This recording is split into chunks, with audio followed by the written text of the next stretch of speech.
Hai, salam sejahtera. Nama saya Haridas. Saya adalah pengasas untuk Defend People's Rights Group. Hari ini saya nak buat video ni bagi membuat beberapa pertanyaan kepada pendaftar mahkamah. Okey, disebabkan baru-baru ni ada beberapa perkara berlaku di peringkat mahkamah yang amat mencurigakan. Mereka telah membuat penipuan dalam pendaftaran beberapa kes. Maksud saya kes-kes yang tidak wujud, mereka rekakan, mereka memalsukan maklumat dalam sistem pendaftaran kes mahkamah seolah-olah kes itu telah wujud. Okey. Ini sebenarnya satu kesalahan yang serius yang berunsur jenayah. Dan juga apabila kehakiman negara ada penipuan macam ni, maksudnya negara ni masih rosak dan tidak ada sebarang reform berlaku selepas kerajaan baru ambil alih. Okey. So saya percaya, okey, syak saya boleh dikatakan saya percaya 99% kemungkinan penipuan ini boleh terjadi. Okey. Sebenarnya 2016 juga satu isu. Masa tu tiada um, apa sistem e-filing belum diperkenalkan dalam sistem mahkamah. Okey, saya telah membawa aduan tu sampai ketua hakim. Okey, saya minta tunjuk saya bukti CRT kes tersebut sekiranya kes tersebut wujud. Sampai ketua hakim bertindak tidak telus, tak nak menunjukkan CRT kes tersebut dengan alasan saya bukan pihak kes. Okey. Saya telah mencabar pihak mahkamah bahawa dan juga saya dah beri banyak alasan saya mengapa saya percaya pihak mahkamah telah memalsukan rekod kes tersebut, di mana kes yang langsung tidak wujud. Saya cabar mereka kalau nak buktikan kes tu memang wujud, tunjukkan CRT. Sampai ketua hakim tak nak tunjuk. Dan baru-baru ni sudah ada 2 kes lagi unsur yang sama. Okey. Jadi saya nak tanya beberapa pertanyaan kepada ketua pendaftar untuk beliau jawab. Okey, sama ada kes tu wujud ataupun tidak. Okey. Sebelum saya terangkan apa kes, 2 kes itu, saya nak bahagikan video ni kepada 2 bahagian. Okey, bahagian pertama, saya nak memberi beberapa cadangan kepada pegawai, kepada beberapa jabatan kerajaan seperti jabatan polis, pihak pendakwan dan juga mahkamah. Dan juga semua pegawai yang terlibat dalam penganiayaan, ancaman kepada saya selama beberapa tahun. Okey. Saya telah menjadikan perkara itu aduan. Dan kalau saya gerakan, sekarang saya ada option untuk gerakan kes tu sebagai kes-kes jenayah, ataupun saya lantik peguam dan membuat tuntutan, okey, menjadikan kes civil dan membuat menuntut pampasan. Okey. Itulah option-option yang saya ada. Tapi oleh kerana masalah kewangan yang saya menghadapi, saya tidak mampu untuk melantik peguam buat masa ini. Jadi in between bagaimana boleh menyelesaikan masalah ini secara lebih damai. Okey, saya nak beri beberapa cadangan dulu sebelum saya masuk dalam pertanyaan yang saya nak buat dalam video ni lah. Okay, cadangan pertama saya bagi option di mana kita boleh settlekan masalah ini di luar mahkamah. Di mana pihak yang dah buat salah dalam isu saya, kena hantar satu wakil untuk jumpa saya, berunding dengan saya. Okey. Kemudian saya akan bagi tahu, saya akan list down berapa penganiayaan mereka dah buat. Saya akan senaraikan dan saya akan buat tuntutan supaya mereka membayar saya pampasan. Kalau saya puas hati dengan pampasan yang mereka sudi bayar untuk setiap perkara itu, benda ni boleh settle di luar mahkamah. Okey. Faedah cara ni kepada para pegawai ataupun siapa-siapa lah yang telah buat salah dalam isu saya. Jadi faedah dia dalam situasi ini, mereka tidak perlu tunjukkan saya siapa mastermind, siapa yang sebenarnya buat, siapa yang terlibat, siapa yang bersubat, itu semua tak payah tunjuk kepada saya. Tidak perlu membuat siasatan. Dan benda ni boleh tutupkan macam tu saja. Okey. Dan option kedua yang saya ada, kalau mereka tidak berminat dengan ini, option kedua, menjadikan semua aduan saya sebagai kes civil, di mana saya hanya buat tuntutan civil lah. Okey. Yang itu yang paling penting, saya kena lantik peguam. Sekarang masalahnya, saya tak ada wang untuk lantik peguam. Okey. Untuk saya ada wang itu, apa pihak mahkamah kena buat adalah, mereka kena, pihak mahkamah dan juga pihak pendakwan, apa mereka sepatutnya buat adalah, mereka kena selesaikan semua kes yang sedang jalan di mahkamah terhadap saya. Kes-kes palsu dan juga kes-kes yang tidak berasas hanya difailkan untuk menganiaya saya, untuk menakutkan saya. Mereka salah gunakan proses mahkamah.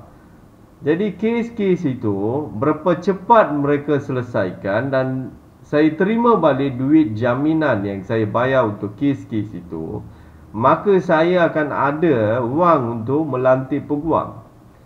Jadi kemudian saya boleh berbincang dengan peguam dan akan fikirlah macam mana boleh gerakan kes-kes saya, aduan-aduan saya secara civil. Okey, itulah. Jadi masih pihak pegawai yang kena buat sesuatu untuk saya ada daya kewangan untuk melantik peguam. Okey. Kalau mereka gagal ataupun mereka degil, mereka berigo, katakan pegawai-pegawai ini, awak seorang orang awam saja yang tak ada kuasa, apa awak boleh buat? Okey, dan juga pemimpin-pemimpin yang lama dan juga yang baru masih membuat penipuan, masih mereka tidak setia kepada rakyat. Jadi memang kamu tidak akan ada peluang untuk dapat keadilan. Awak pergi mengadu dekat mana pun, tak ada orang akan dengar aduan awak. Kalau mereka ego lah, katakan mereka percaya kejahatan akan menang, okey, maka saya akan gerakkan semua kes secara jenayah. Okey. Dan juga lepas saya memerhati penipuan-penipuan yang ada dalam kehakiman negara ini, jadi lepas ini saya sebagai seorang aktivis asasi manusia, saya akan pergi terlalu detail. Okey, dari segi mengenal pasti salah laku pegawai. Okey, saya akan jadikan semuanya sebagai aduan. Maksud saya, masalah-masalah yang mereka dah create sebelum ini dan akan datang, saya akan pergi secara detail. Okey, semuanya saya akan gerakkan secara jenayah. Itu akan menimbulkan banyak masalah kepada para pegawai, termasuk magistrat dan hakim yang saya telah membuat aduan. Okey, jadi saya sebagai pengadu, saya dah beri peluang yang cukup, kelonggaran yang cukup banyak kepada para pegawai untuk pilih nak settlekan masalah ini ke ataupun nak tunjuk ego lagi dan lawan percaya bahawa kejahatan akan menang.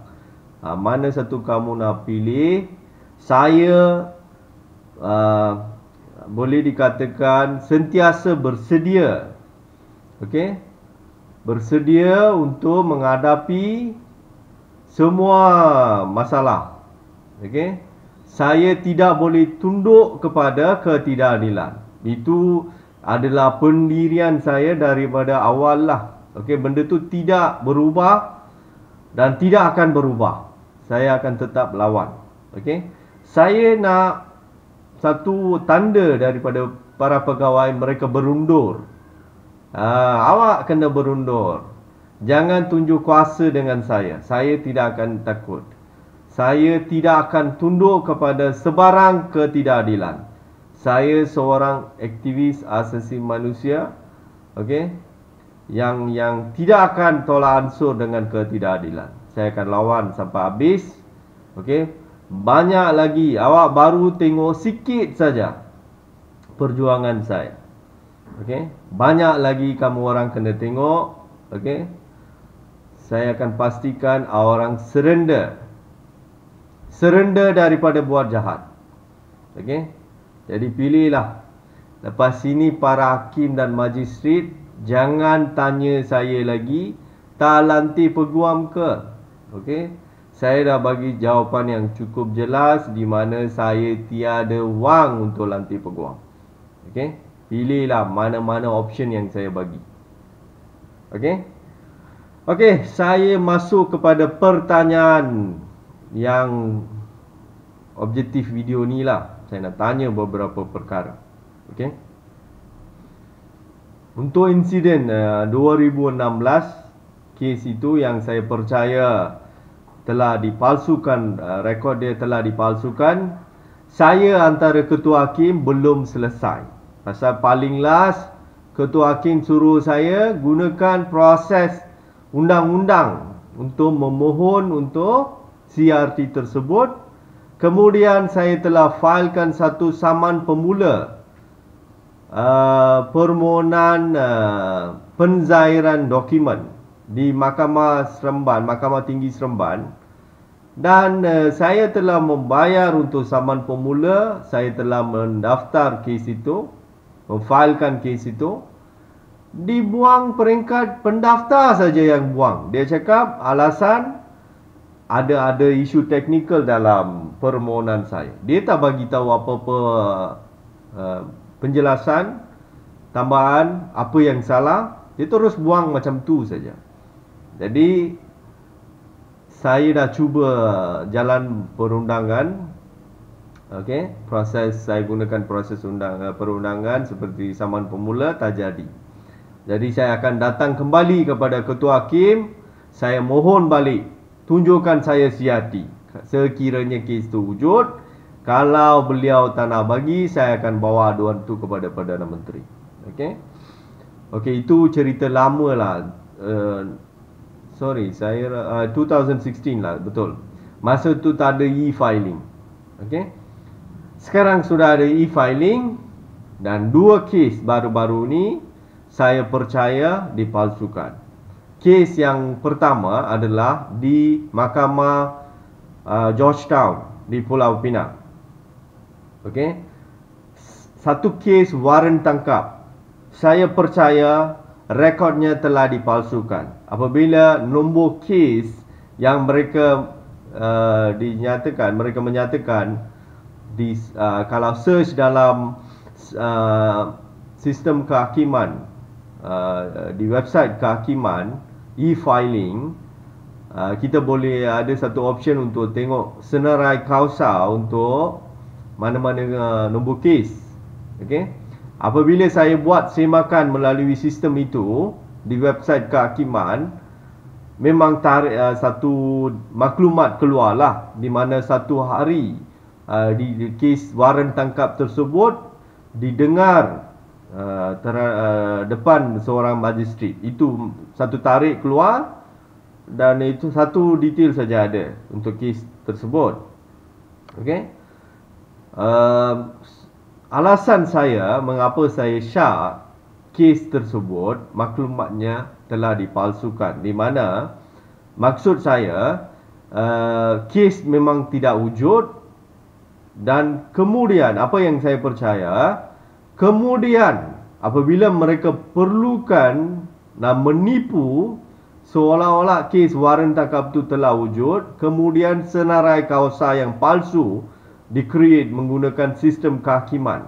Itu yang saya percaya. Okey? Alasan saya mengapa saya syak begitu adalah polis Bukit Aman telah datang ke rumah saya untuk buat tangkapan, untuk mendakwa saya di Mahkamah Pulau Pinang. Okey?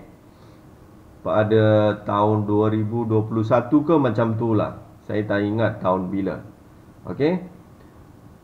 Masa tu alasan polis untuk tangkap saya adalah mereka cakap awak telah menghalang penjawat awam. Mereka nak tangkap saya di bawah Seksyen 186 Kanun Keseksaan. Satu kesalahan boleh tangkap tanpa waran. Okey? Tapi kejadian itu adalah di Seremban.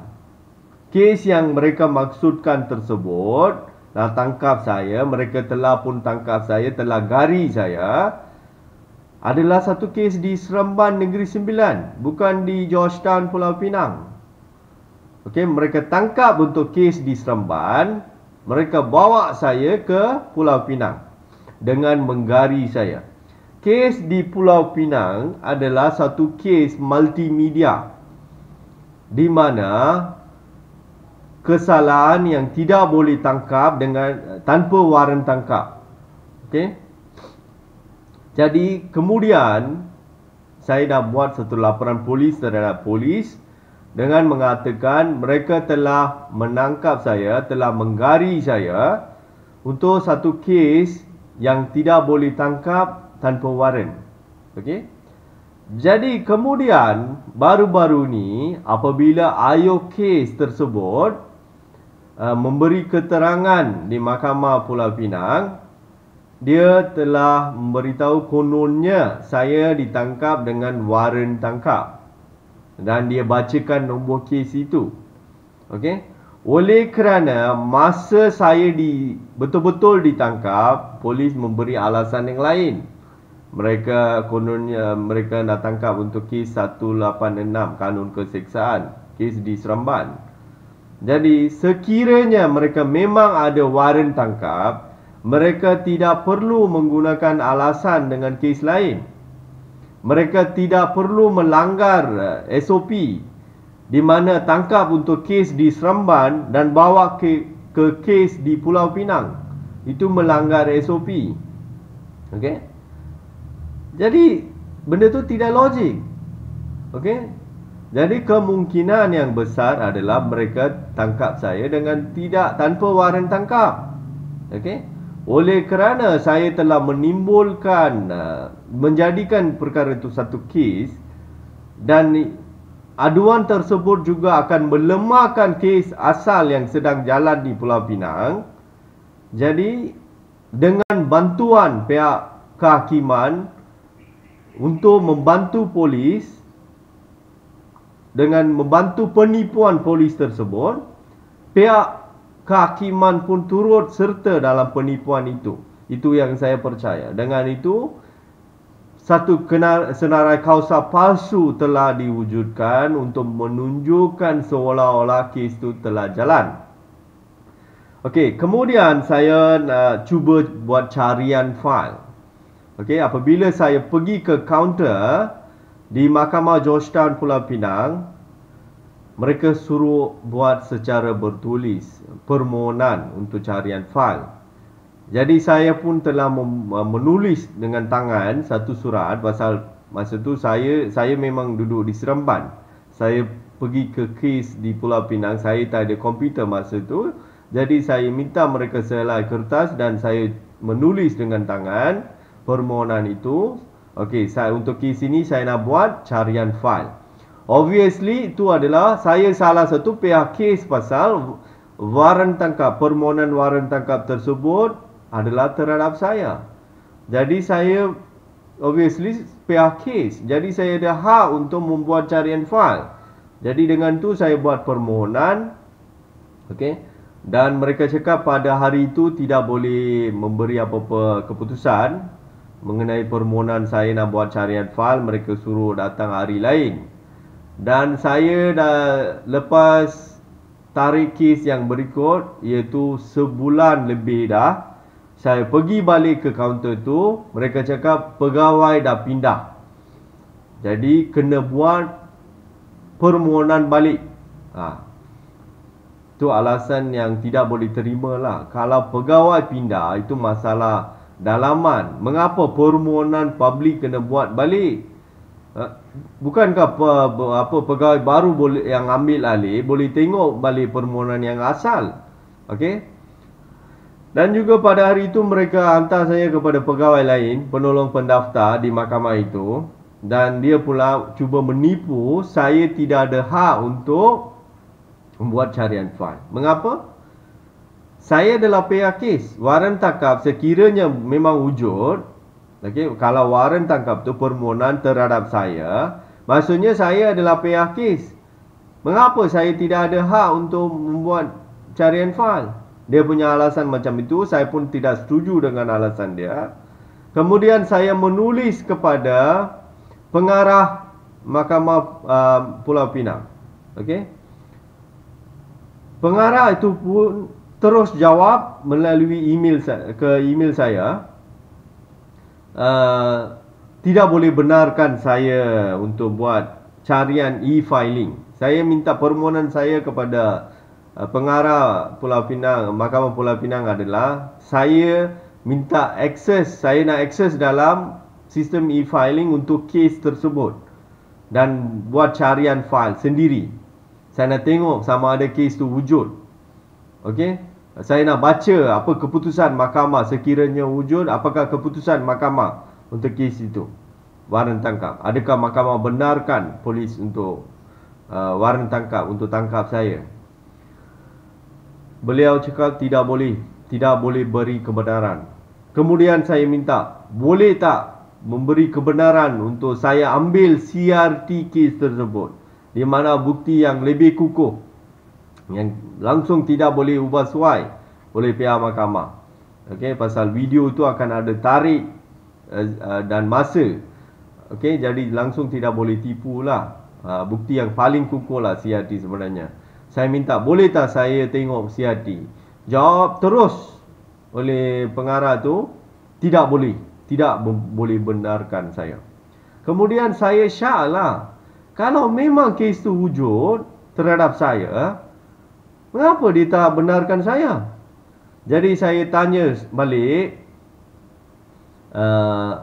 benar ke kes waran tangkap tu terhadap saya? Kalau benar, bagi alasan mengapa kes terhadap saya, di mana saya adalah pihak kes lah, mengapa tidak boleh membuat carian fail? Bagi alasan. Lepas tu dah beberapa bulan, sebulan lebih dah, dia enggan untuk jawab. Okey? Itu satu insiden lah. Masa tu saya tak suspek senarai kausa dipalsukan. Saya hanya suspek mungkin mahkamah bagi keputusan waran tangkap tu, permohonan tu ditolak. Jadi polis tak dapat waran tangkap. Jadi dia gunakan alasan lain lah masa tangkap tu. Dia gunakan kes lain untuk tangkap saya. Okey. Dan kemungkinan yang kedua, saya percaya mereka gunakan waran tangkap kes orang lain. Sistem dalam mahkamah itu, saya masa tu langsung tak percayalah. Pihak mahkamah akan pergi that extreme dalam penipuan, memalsukan rekod sesuatu kes. Saya tak bayangkan. Jadi saya fikir mungkin polis gunakan kes lain, kes orang lain, waran tangkap tu, dia gunakan sebagai kononnya kes saya lah. Okey? Maksudnya kes wujud, hanya watak lain lah. Okey? Itulah peringkat saya tanya soalan kepada pengarah pendakwan. Tapi satu insiden yang baru cukup mencurigakan saya. Jadi saya percaya 99% kemungkinan adalah pihak mahkamah yang memalsukan senarai kausa, di mana kes langsung tidak wujud. Mereka mewujudkan senarai kausa yang palsu untuk menunjukkan seolah-olah kes dah lama wujud. Okey, ini kesalahan yang serius. Ini adalah kesalahan jenayah. Okey. Okey. Saya terangkan insiden kedua dululah. Okey, sebelum kaitkan dua isu ni, insiden di Mahkamah Georgetown Pulau Pinang dan juga Mahkamah Seremban, Mahkamah Tinggi Seremban. Okey. Okey, satu kes saya telah menang. Kes 186 itulah yang polis tangkap kan, yang ada kaitan dengan kes Pulau Pinang lah. Okey. Untuk kes 168 itu di Seremban, Mahkamah Magistrate Seremban, saya telah pun menang.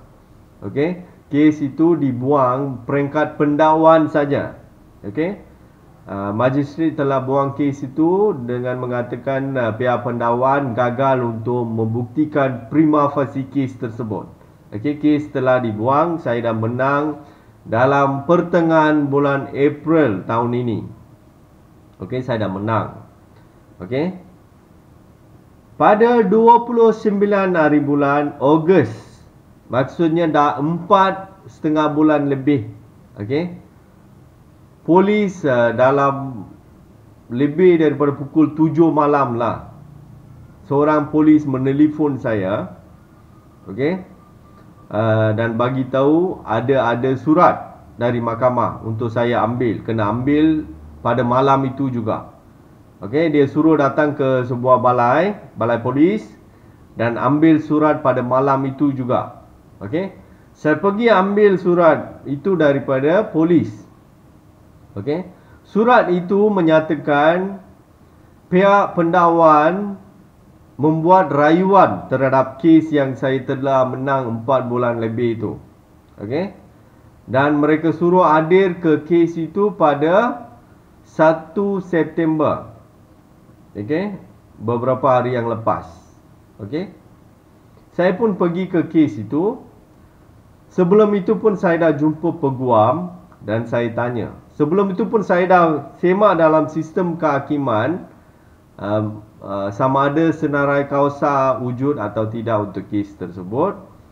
Mengikut senarai kausa untuk kes rayuan ini pula, dinyatakan kes telah pun didengar depan pendaftar sebanyak 3 kali dan di depan hakim sekali sebelum surat diberi kepada saya mengenai kes itu. Notis rayuan sampai hari ini tidak diberikan kepada saya oleh pihak pendakwan ataupun pihak mahkamah. Okey, kes dirayu, satu kes jenayah, pihak pendakwan rayu kes tu terhadap saya, tapi notis rayuan pun tidak diberi kepada saya dah 4 bulan lebih. Okey, dan surat untuk memanggil untuk kes diberikan oleh polis pula. Okey, sehari sebelum kes itu. Boleh dikatakan sehari lebih lah, sehari lebih saja sebelum kes itu. Okey, jadi sekiranya kes tu memang wujud, pasal satu kes rayuan kena rayu dalam 14 hari mengikut undang-undang. Ini dah 4 bulan lebih. Jadi tiba-tibalah pihak pendakwan dan juga pihak kehakiman tidak puas hati dengan saya. Apa yang saya percaya mereka buat semua jenis kerja gila ni untuk memaksa saya untuk melantik peguam. That's why saya bagi dalam bahagian pertama dalam video ni, saya bagi option macam mana mereka boleh melepaskan menyelesaikan masalah ini. Sebenarnya mereka mengharapkan sangat saya lantik peguam supaya mereka boleh menggerakkan aduan-aduan saya terhadap mereka secara civil. Itu yang saya nampak lah. Pasal itu banyak kerja gila mereka sedang buat. Okey. Jadi ini, ancaman ini pun saya percaya mereka, objektif mereka untuk saya, paksa saya lah untuk dapatkan peguam. Saya tanpa ada wang, saya tak akan ambil peguam percuma. Dia tak akan fight untuk saya. Dia tak akan ambil risiko macam ini. Okey, dengan saya tak bayar apa-apa wang peguam percuma, dia tak akan ambil risiko. Okey. Jadi pendek kata, tanpa ada wang untuk saya bayar peguam, saya tak akan lantik peguam. Saya akan fight sendiri saja. Okey, sepanjang saya fight kes, tak ada masalah dari pengurusan kes, saya tak ada masalah. Saya ada pengetahuan untuk menjalankan kes. Okey. Okey. Jadi pada dalam dalam isu ni, untuk mereka filekan rayuan ini, okey, sekiranya rayuan difilekan mengikut prosedur, difilekan 14 hari, memang saya akan diberi notis rayuan. Memang saya pun akan dipanggil untuk setiap pengurusan kes pun. Mengapa tak panggil? Mengapa tiba-tiba polis pula kena bagi notis? Dalam tak sampai 2 hari nak adakan kes di depan mahkamah, depan hakim. Mengapa? Ini nampak sangat mereka terdesak. Mereka buat sesuatu untuk saya ambil peguam. Okey? Jadi inilah alasan saya langsung tak percaya kes tu wujud dari awal. Di mana lepas kes selesai, keputusan diberi oleh majistret pertengahan April, dalam 14 hari saya tak percaya pihak pendakwan dah filekan kes. Okey. Jadi sekarang pendaftar harus menjawab saya lah. Mengapa kes tu mengikut senarai kausa telah pun diadakan 3 kali depan pendaftar dan sekali depan hakim. Mengapa tak panggil saya? Okey. Okey, dan juga saya nak terangkan mengapa lagi saya curiga lepas saya memerhatikan tindak tanduk hakim kes tersebut pula, hakim Mahkamah Tinggi. Okey, pada hari itu hakim Mahkamah Tinggi tu dia dengar semua kes dia di kamar, bukan open court. Okey? Dia dengar dalam chambers dia lah. Saya dah bagi tahu polis yang duduk sana tu, saya bagi tahu, cik, kes saya suruh hakim jalankan di open court. Okey? Saya dah bagi tahu. Dan polis tu cakap, okey, saya akan bagi tahu jurubahasa. Saya pun tengoklah polis tu bagi tahu jurubahasa. Saya mohon kes saya kena ada dalam open court. Tapi hakim tu tak layan. Dia paksa kes tu jalan di kamar juga, kes rayuan ini. Okey? Dan juga hakim terus semak dalam sistem dia. Mereka punya alasan, oh, pihak mahkamah belum sediakan nota keterangan untuk permohonan rayuan pihak pendakwan. Okey? Dan juga hakim tu tak bagi peluang untuk saya tanya apa-apa soalan. Saya dah bagi tahu hakim tu, saya ada banyak soalan saya nak tanya. Hakim tu menghalang saya. Dia punya alasan, kes ini nota keterangan pun tidak ada. Tak ada apa-apa dokumen depan saya. Dia cakap tak ada apa-apa dokumen depan saya mengenai kes ini. Jadi saya tidak boleh jawab apa-apa soalan kamu. Sepatutnya hakim tu dengar dulu apa soalan saya, baru jawab. Yang mana boleh jawab, yang mana tidak boleh jawab, itu kemudian. Dia langsung tak bagi peluang untuk saya tanya, sedangkan saya dah minta saya nak tanya soalan. Okey? Ini nampak sangat hakim tu cuba cover up penipuan mereka. Yang pertama, mengapa hakim tu takut untuk menjalankan kes tersebut, kes rayuan tersebut di open court, sedangkan saya dah mohon dah. Saya nak kes saya didengar. Okey, tak apalah, tak kisah apa kes management ke apa ke, tak kisah. Saya mohon, saya sebagai pihak kes, saya mohon kes saya harus didengar di open court supaya lebih telus, supaya ada bukti siasati siapa cakap apa. Sekarang macam mana saya boleh menunjukkan, membuktikan apa tindak tanduk hakim tu pada hari itu? Okey? Dia tak nak jawab soalan-soalan saya. Mana boleh hakim menguruskan kes begitu tidak adil? Apabila saya nak tanya, saya ada banyak benda curiga pasal permohonan tersebut. Okey? Kalau mereka bertindak adil, mengapa hakim tu lari daripada jawab soalan-soalan saya? Okey? Itulah soalan saya nak tanya. Kalau permohonan itu dibuat dengan betul, tanpa penipuan, di mana difailkan sebelum 14 hari, mengapa tak serve dokumen rayuan itu, notis rayuan langsung pada hari itu pun DPP tak bagi kepada saya? Macam ni kah menguruskan kes rayuan? Notis, dokumen yang pertama nak mulakan satu rayuan adalah notis rayuan. Mana dokumen itu? Mereka tak bagi. Itulah soalan saya nak tanya kepada hakim. Lepas tu saya nak tanya, mengapa kes tu telah di case management semua tu diuruskan tanpa kehadiran saya, tanpa bagi tahu saya. Okey?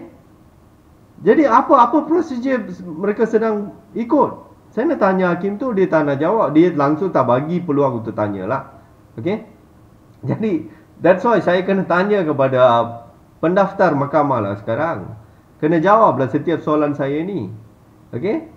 So, yang main question adalah, adakah mereka memalsukan senarai kausa itu ataupun memang wujud kes itu? Okey? Apa yang saya faham, memang hakim tu dia 100% pasti. Okey, kes saya ni telah dipalsukan. Okey. Jadi, maksud saya percaya hakim Mahkamah Tinggi itu juga bersubat dalam penipuan itu. Okey. Jadi dia tak nak benda tu terbukti. Jadi dia takut untuk menjalankan kes tersebut di open court, dan juga dia tak bagi peluang untuk saya tanya soalan kepada dia, supaya dia tak nak bohong lagi banyak.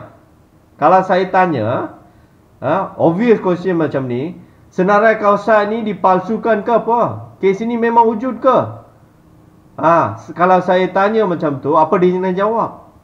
Kalau dia jawab memang wujud dan kemudian cek dalam sistem tak wujud, dia kenalah hakim tu akan tanggung tuduhan penipuan. Okey, penipuan adalah satu kesalahan jenayah. Jadi dia tak nak dia bermasalah, jadi dia lari.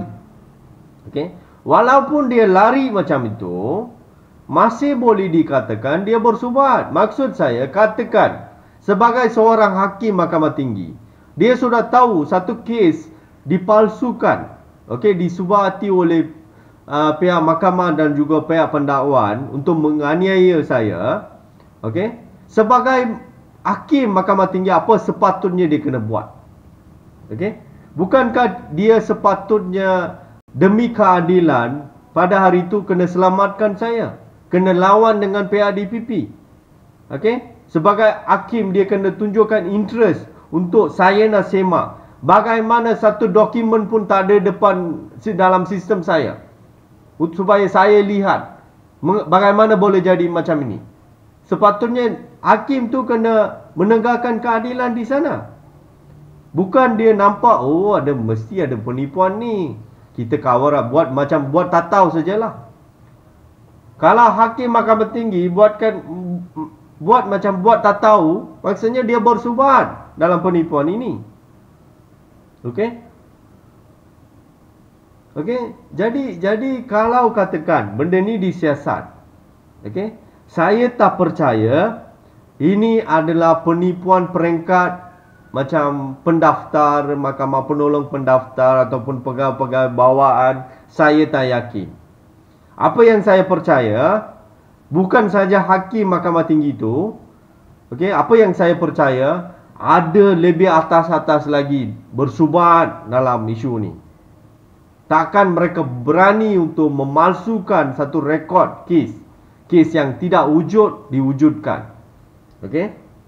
Isu yang saya bawa yang 2016 punya itu, apa yang saya percaya, kes tu dipalsukan untuk menyelamatkan satu pesalah. Okey? Yang kes di Penang adalah mereka memalsukan maklumat kes waran tangkap itu untuk menyelamatkan penipuan polis. Yang ini pula, apa yang berlaku di Mahkamah Tinggi Seremban adalah mereka memalsukan maklumat kes itu sengaja untuk menganiaya saya.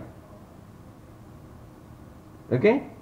Sekarang memerlukan siasatan yang telus. Saya membawa satu aduan yang terlalu serius. Ini berlaku dalam kehakiman negara ini. Jadi ini adalah aduan yang terlalu serius yang harus disiasat dengan telus. Jadi soalan saya yang berikut kepada pendaftar, jangan risau, saya akan hantar secara bertulis, lebih mudah untuk faham apa permohonan saya, apa nombor kes. Okey, ini hanya pembentangan video saja untuk tontonan umum supaya rakyat nampak apa yang sebenarnya berlaku di Malaysia. Okey. Okey, soalan saya yang berikut, saya nak tanya, dalam sistem e-filing ada tak option untuk pihak mahkamah untuk membenarkan seorang orang awam yang membela diri, maksudnya menguruskan kesnya secara sendiri? Adakah option untuk pihak mahkamah setkan dalam sistem supaya orang awam tersebut yang membela diri kesnya boleh akses kepada sistem e-filing kes tersebut? Kes tersebut maksud saya kes orang awam itulah. Maksudnya orang awam itu adalah salah satu pihak kes. Ada tak pihak mahkamah boleh setkan? Dalam pengalaman saya, saya telah ada satu kes di Mahkamah Industrial Court. Dalam Industrial Court, saya adalah plaintiff. Okey, dalam kes itu. Saya serta-merta dibenarkan untuk akses kepada sistem e-filing, di mana saya boleh filekan semua dokumen secara online. Saya juga serta-merta boleh nampak apa dokumen yang difilekan oleh peguam lawan. Semua boleh nampak. So soalan saya, ada tak option di mahkamah biasa macam ni untuk saya akses kepada kes-kes saya secara e-filing, secara online? Katakan tidak ada option untuk mereka setkan orang awam dalam sistem e-filing untuk mereka akses kepada e-filing. Maksudnya kerajaan harus membuat perubahan lah. Kalau ada option dan prosedur belum setkan lagi, maksudnya pihak tertinggi di dalam kehakiman kena setkan prosedur. Pasal demi ketulusan. Okey? Pihak kehakiman sekiranya berlaku penipuan macam ini, di mana mereka memalsukan rekod sesuatu kes, mereka buat benda ni dengan mereka berani buat. Mengapa? Mereka berani buat sebab tak ada option untuk public itu, orang awam tu, untuk menyiasat. Ketulusan tak ada. Okey? Semuanya dalam tangan mereka. Jadi mereka akan jadi ego.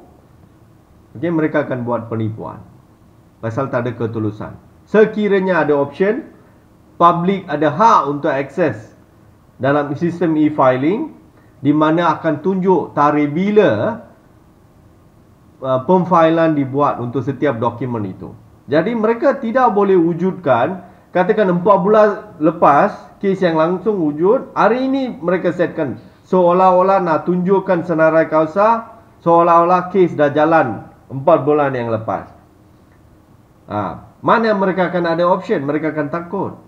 Kalau saya buat macam ni, mestilah public akan akses kepada e-filing, sistem e-filing. Dia boleh nampak. Notis rayuan pun belum file lagi. Takkanlah notis rayuan pun tak file, kes dah jalan beberapa kali di hadapan penolong pendaftar dan juga hakim. Macam mana boleh jadi?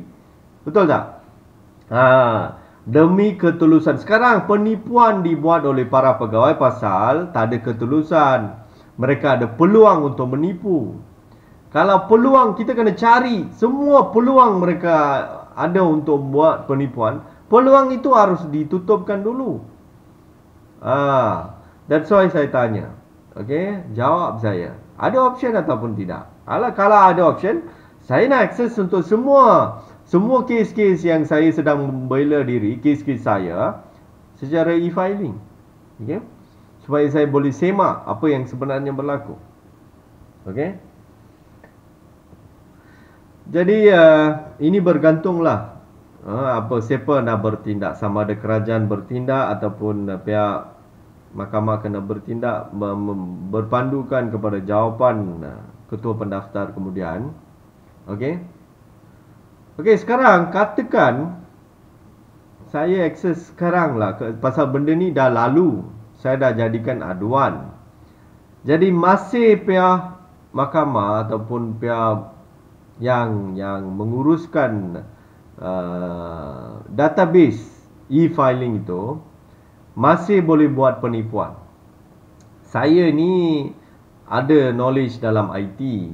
Saya ni ada knowledge untuk develop website, setkan database semua. Saya ada knowledge. Saya pernah develop satu website untuk NGO saya.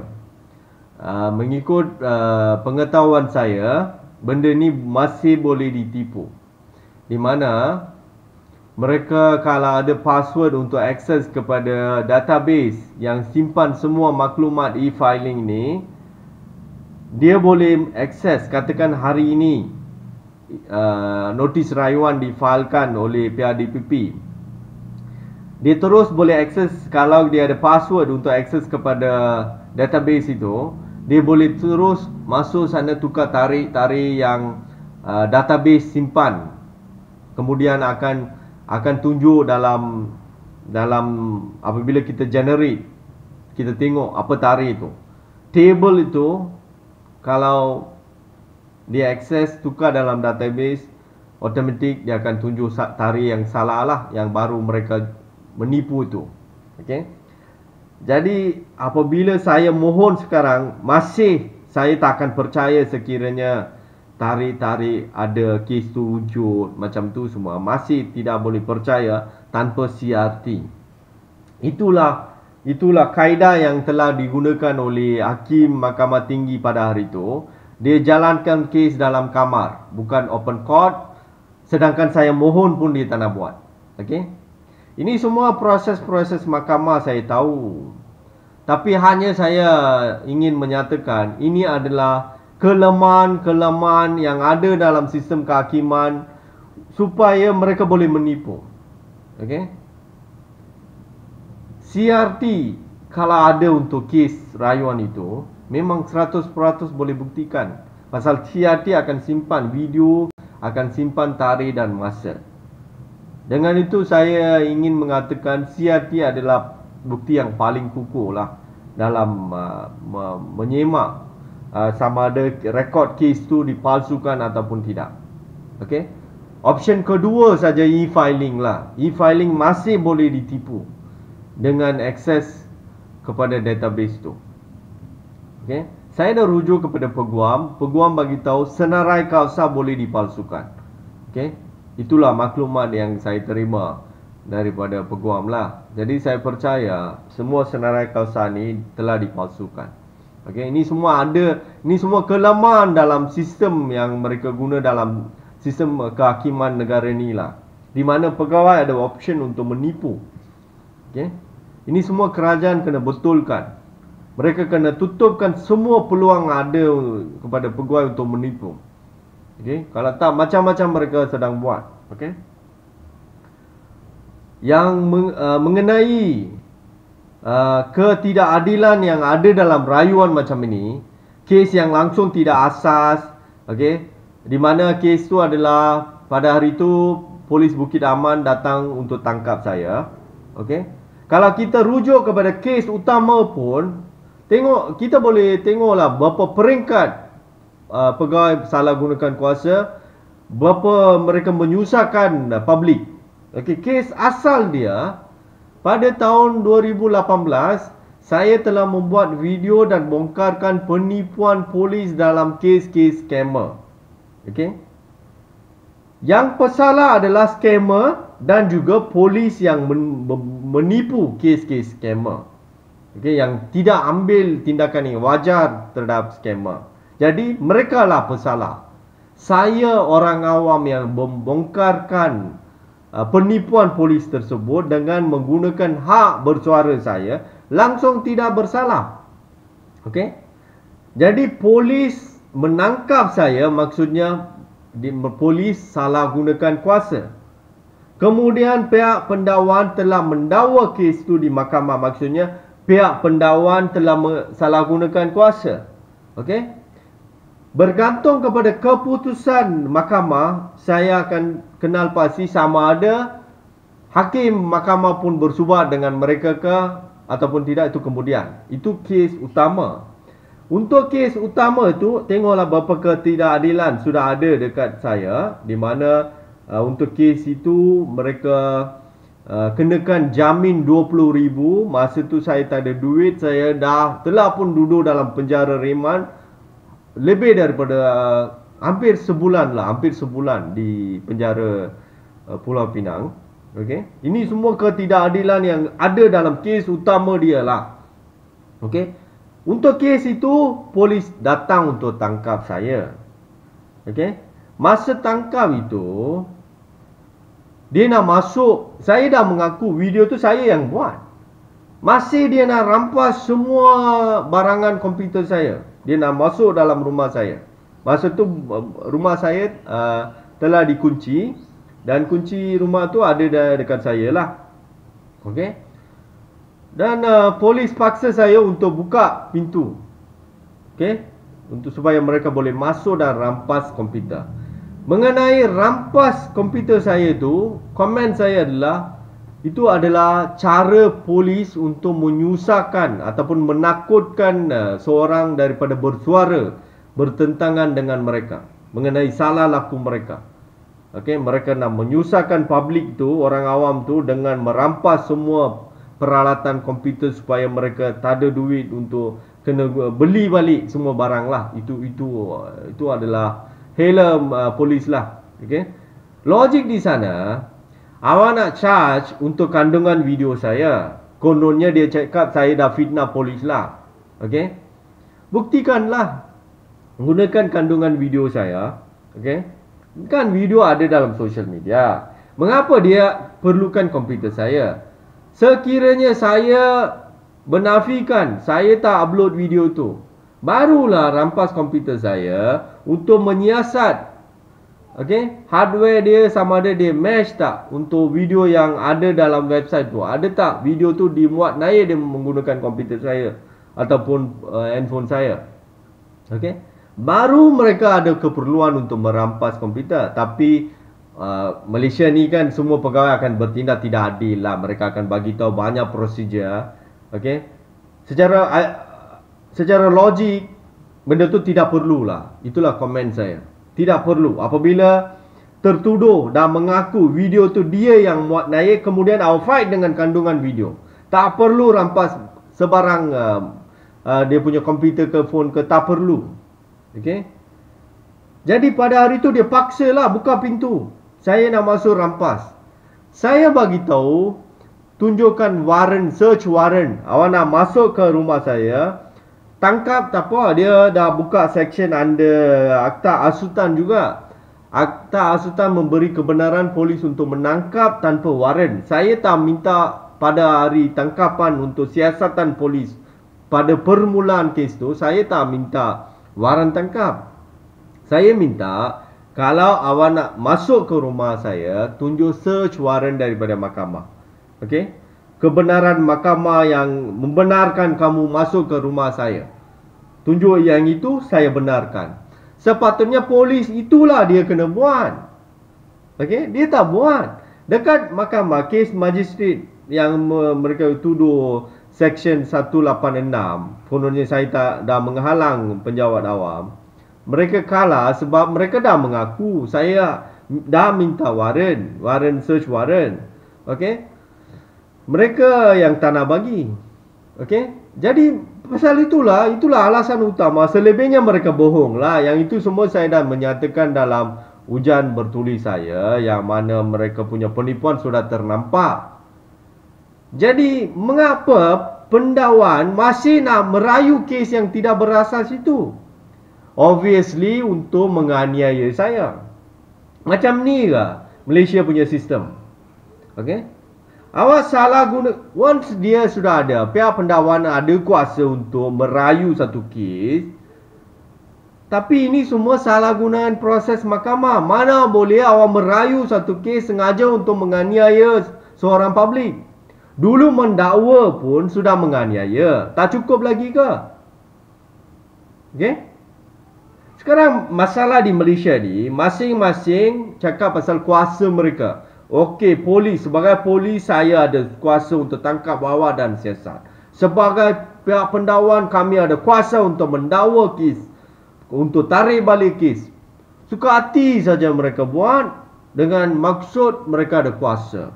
Okey, hakim pula saya ada kuasa untuk dengar perbicaraan dan hukum ataupun membebaskan siapa-siapa saja. Tak ada, undang-undang tidak ada memaksudkan benda tu. Okey, undang-undang memberi kuasa untuk bertindak adil berpandukan kepada kebenaran. Bukan awak tokoh tambah penipuan, putar belitkan fakta kes, sendiri buat satu kes palsu, kes tidak berasas, kemudian menggunakan proses-proses itu. Itu bukan kuasa kamu. Tiga pihak ni, pihak polis, pihak pendakwan, pihak mahkamah termasuk magistrate dan hakim, itu bukan kuasa kamu. Itu adalah penipuan, itu adalah kesalahan jenayah yang kamu orang buat. Mengenai yang dah katakan kes ini dah file, saya akan datang kepada pengarah pendakwan di Negeri Sembilan. Tunggu saja kamu. Kamu sebelum ini pun belum jawab soalan saya mengenai kes 2016 tu, masih kamu belum jawab saya lagi.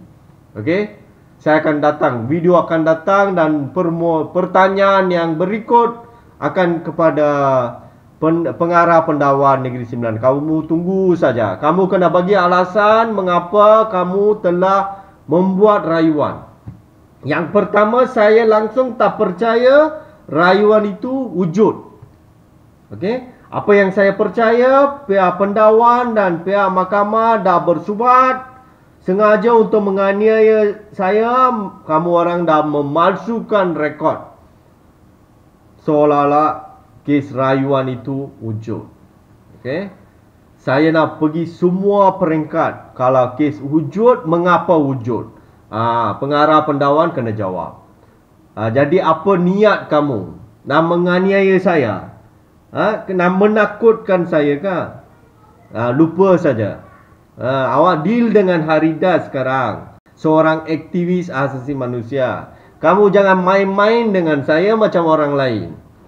Saya tidak akan bagi muka kepada mana-mana pihak yang bertindak tidak adil, termasuk hakim dan magistrate. Kamu boleh fikir apa saja, apa dia boleh buat.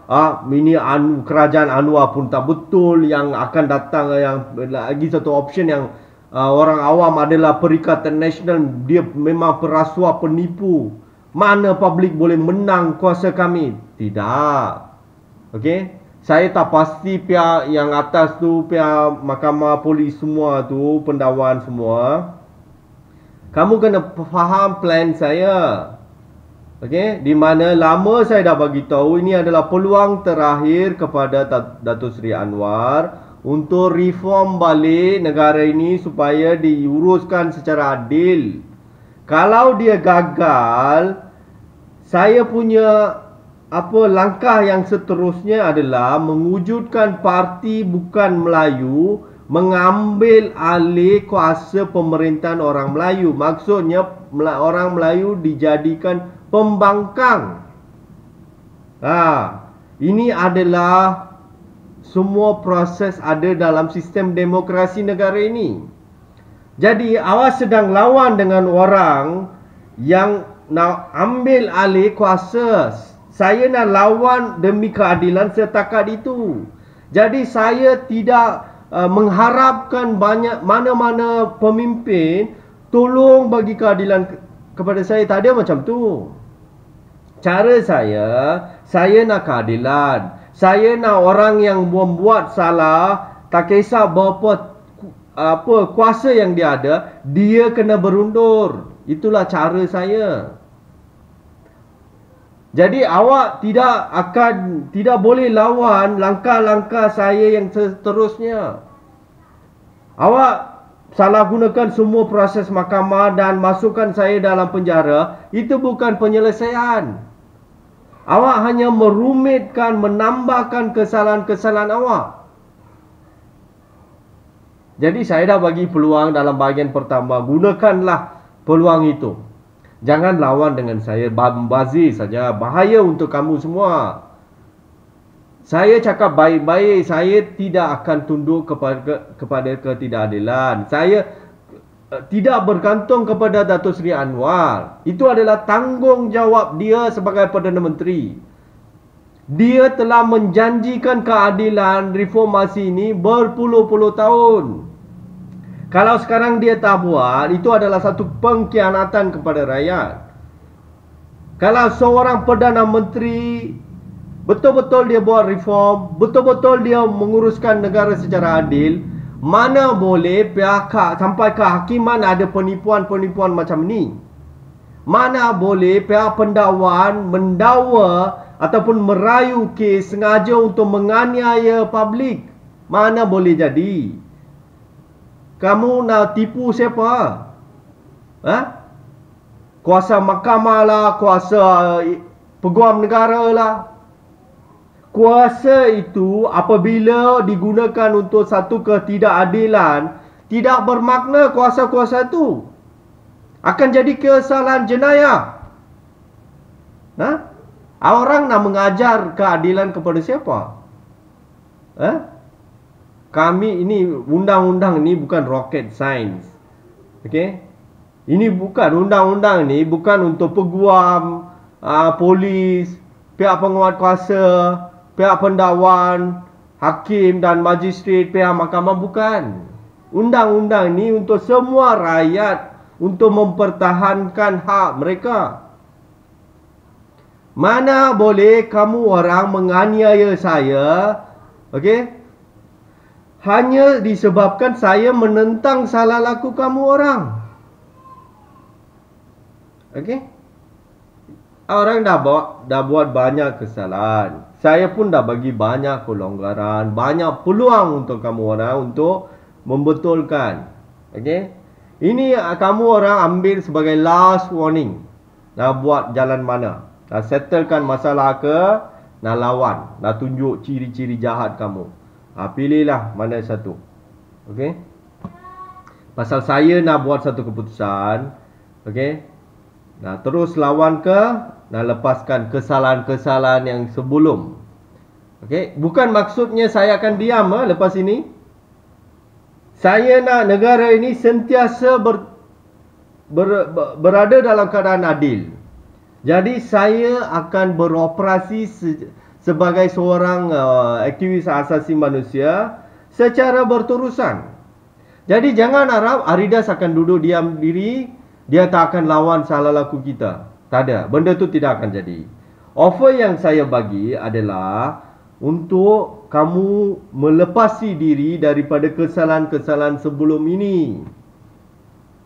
Pasal kerajaan yang sedang ada ni tak stabil. Dia bergabung dengan Barisan Nasional yang berasuah. Okey? Dulu dia dah buat kerja jahat, banyak kerja jahat kerajaan itu. Apabila kerajaan yang sedia ada ni mendapatkan simple majority dengan kerajaan yang jahat, mestilah dia tak boleh reform 100%. Jadi saya bagi banyak kelonggaran untuk kesalahan-kesalahan yang dahulu. Gunakan peluang itu.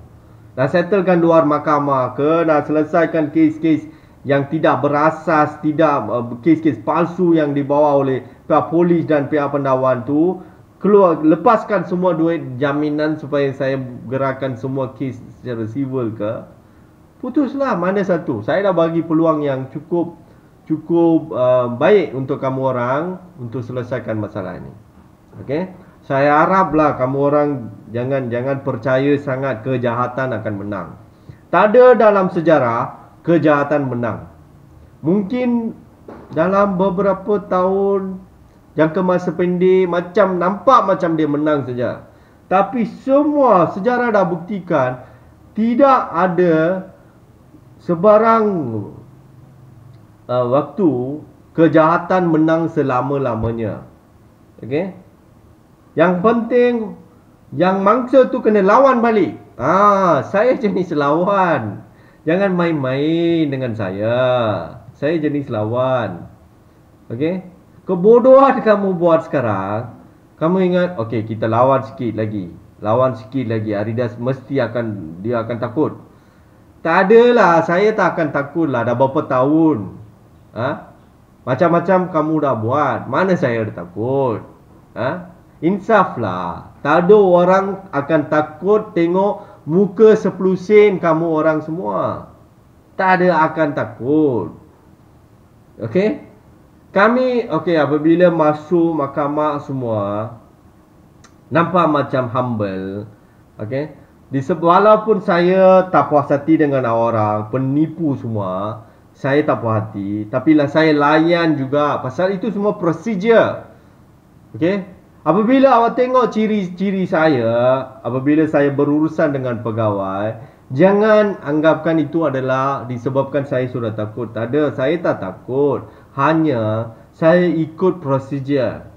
Saya cuba, apa respect saya kena bagi sebagai orang awam kepada kamu, saya bagi. Okey? Itu bukan tanda-tanda saya takut. Okey?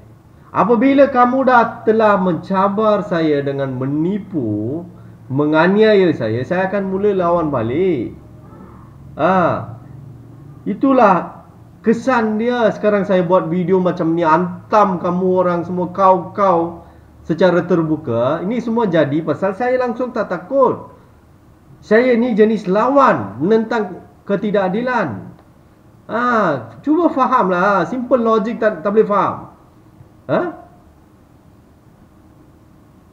Nanti saya akan datang kepada bapa reformasi kita lah. Lepas dia dapat kuasa saja, dia terus sudah tidur. Saya akan bangunkan dia. Saya akan bangunkan Datuk Seri Anwar. Saya akan bawa, kemudianlah saya akan bawa atas-atas lagi sampai Ketua Hakim. Lepas tu semua akan pergi balik ke tangan dia. Yang kejahatan yang sebelum ni kerajaan ambil alih, semua aduan tu dah sampai kepada Perdana Menteri. Mereka dah setkan satu pegawai di Biro Pengaduan Awam. Okey?